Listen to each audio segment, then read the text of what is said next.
Advocacy and Communications at ASRC. Warm welcome to Augie. Thank you so much, and thank you to everyone who's here, and of course Vic for organising this rally, relentlessly organising rally after rally, campaigning, standing shoulder to shoulder with refugees and people seeking asylum. I want to echo some of the words from Senator Janet Rice and acknowledge that this is Wurundjeri land. And when you look at Australia's colonial history, when you look at Australia's treatment of Aboriginal people and First Nations... visas now!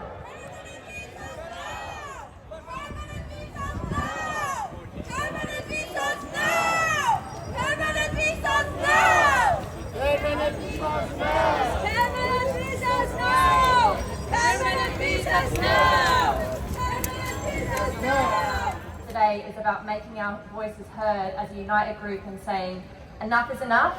We want permanent visas for all refugees now. We want to let the refugees in from Indonesia and PNG.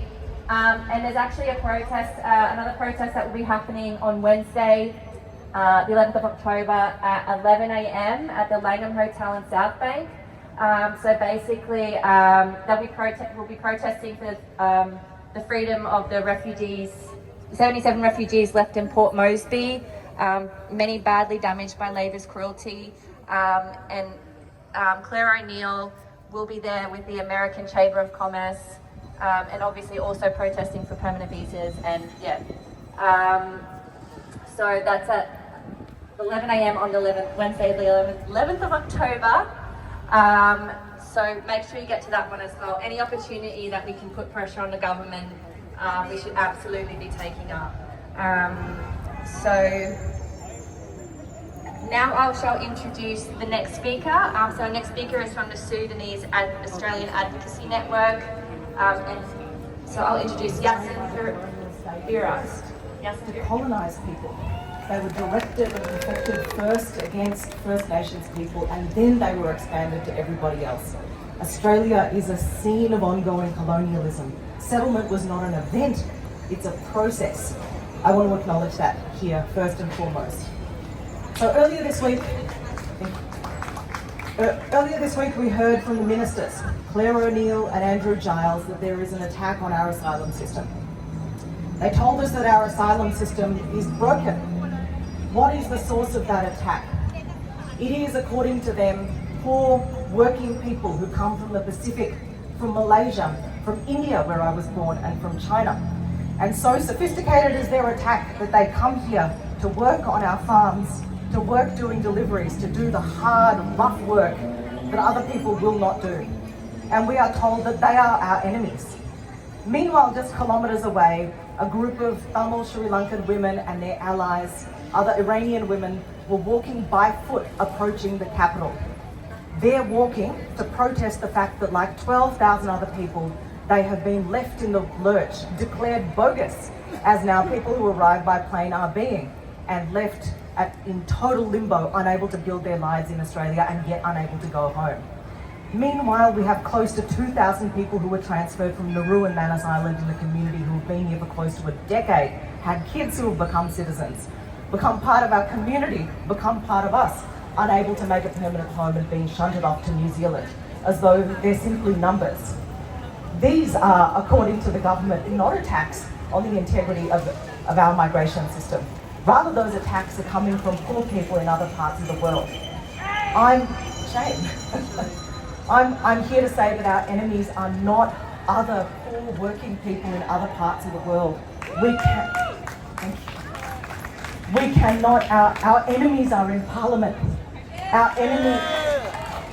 Our enemies are people who would seek to divide us according to arbitrary legal categories and dates that they make up. Our enemies are people who create divisions between real and bogus asylum seekers, between economic migrants and refugees. Our enemies are people who design categories and processes to see people fail. In other words, our enemies are the laws that govern and dictate the conditions under which people have to live if they have the misfortune of seeking asylum in this country. People will have better. We will be here every day, every year, every month, until the laws reflect the justice that people truly deserve. Home in Pakistan, and I have had the status of refugees for 18 years in Pakistan, and I have come to Australia in 2014 as a refugee.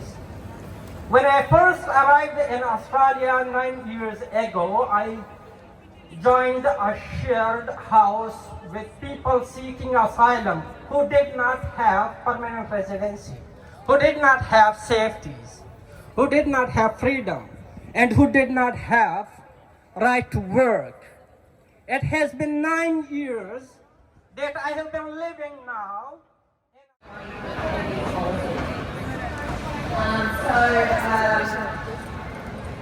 We'll now get ready to go and march.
What do we want? Permanent visas. What do we want?